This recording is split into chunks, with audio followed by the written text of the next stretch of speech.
This lecture is entitled Theories and Perspectives on Human Sexuality, specifically focusing on sex over 40 by Dr. Bev Knox. I know what you're thinking. Why do we need to learn about theories and perspectives? Why can't we just focus on the sex part? You know, the throwing down and getting nasty part. Well, forget it. That's not how we roll here in Professor Knox's class. Yes, don't get me wrong. We will be talking all about the good stuff, the nitty-gritty stuff.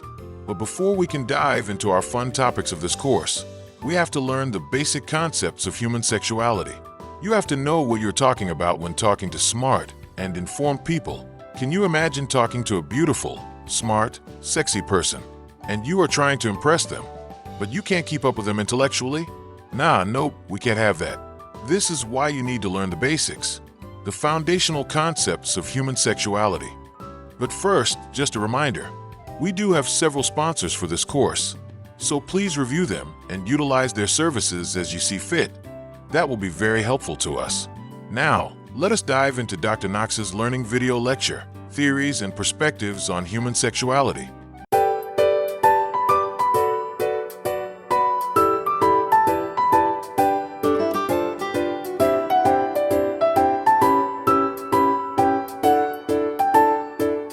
This lecture is entitled Perspectives on Sexuality by Dr. Bev Knox. We will review structural functionalism, conflict theory, symbolic interactionism, queer theory, and feminist theory. According to an article on the subject matter, scholars recognize that sexuality continues to be an important and defining social location, and that the manner in which sexuality is constructed has a significant effect on perceptions, interactions, and outcomes. We will first review structural functionalism. When it comes to sexuality, functionalists stress the importance of regulating sexual behavior to ensure marital cohesion and family stability. Since functionalists identify the family unit as the most integral component in society, they maintain a strict focus on it at all times and argue in favor of social arrangements that promote and ensure family preservation. Functionalists such as Talcott Parsons in 1955 have long argued that the regulation of sexual activity is an important function of the family. Social norms surrounding family life have traditionally encouraged sexual activity within the marriage family unit, and have discouraged activity outside of it, such as in premarital and extramarital sex. From a functionalist point of view, the purpose of encouraging sexual activity in the confines of marriage is to intensify the bond between spouses and to ensure that procreation occurs within a stable, legally recognized relationship.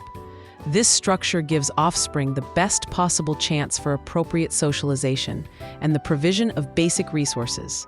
From a functionalist standpoint, homosexuality cannot be promoted on a large scale as an acceptable substitute for heterosexuality. If this occurred, procreation would eventually cease, according to this theory. Homosexuality, if occurring predominantly within the population, is dysfunctional to society. This criticism does not take into account the increasing legal acceptance of same-sex marriage, or the rise in gay and lesbian couples who choose to bear and raise children through a variety of available resources. Next, we will review conflict theory. From a conflict theory perspective, sexuality is another area in which power differentials are present, and where dominant groups actively work to promote their worldview, as well as their economic interests. Recently, we have seen the debate over the legalization of gay marriage intensify nationwide. For conflict theorists, there are two key dimensions to the debate over same-sex marriage, one ideological and the other economic. Dominant groups, in this instance, heterosexuals, wish for their worldview, which embraces traditional marriage and a nuclear family, to win out over what they see as the intrusion of a secular, individually driven worldview. On the other hand, many gay and lesbian activists argue that legal marriage is a fundamental right that cannot be denied based on sexual orientation, and that historically, there already exists a precedent for changes to marriage laws. For example, the 1960s legalization of formerly forbidden interracial marriages is one example. We will now review symbolic interactionism. Interactionists focus on the meanings associated with sexuality and with sexual orientation. Some believe that femininity is devalued in U.S. society, and those who adopt such traits are subject to ridicule. This is especially true for boys or men.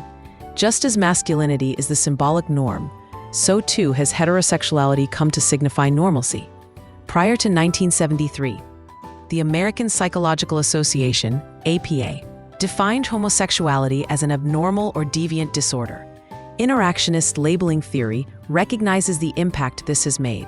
Before 1973, the APA was powerful in shaping social attitudes toward homosexuality by defining it as pathological.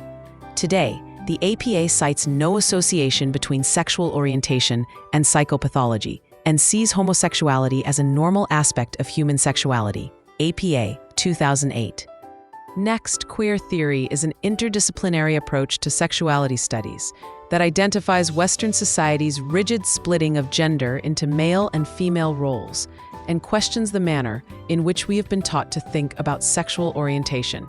According to Jagos in 1996, queer theory focuses on mismatches between anatomical sex, gender identity, and sexual orientation, not just division into male, female, or homosexual, heterosexual. By calling their discipline queer, scholars reject the effects of labeling. Instead, they embraced the word queer and reclaimed it for their own purposes. The perspective highlights a need for a more flexible and fluid conceptualization of sexuality, one that allows for change, negotiation, and freedom. This theory believes that the current schema used to classify individuals as either heterosexual or homosexual pits one orientation against the other.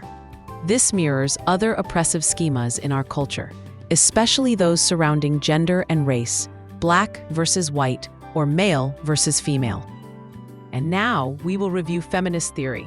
The feminist view of sexuality is grounded in the belief that gender inequality and power imbalances influence and shape sexual experiences, desires, and identities.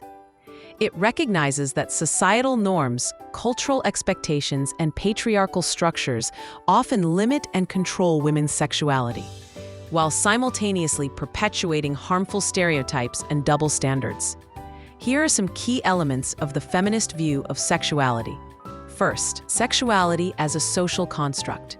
Feminists argue that sexuality is not solely a biological or individualistic phenomenon, but is heavily influenced by social, cultural, and historical factors. Second, intersectionality.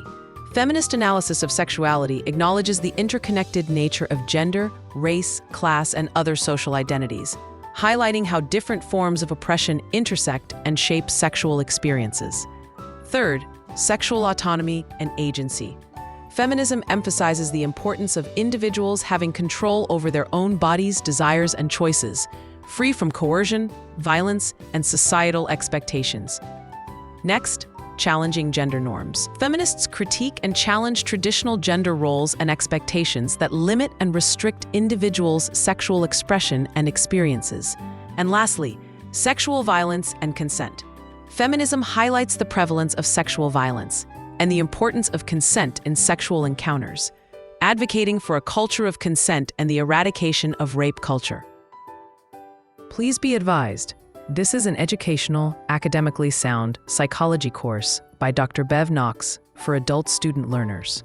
Lecture content include discussions and representations of human sexuality, theoretical perspectives on sexuality, sex research, sexual anatomy, sex hormones, sexual arousal, attraction and love theories, gender and sexuality, sexual orientation, variations in sexual behavior, sexual coercion, sex for sale, sexual disorders, and sex therapy, ethics and religion on sexuality, and sex laws. Before beginning the course, please be mindful of your capacity to witness and respond to videos, books, and images of this content material.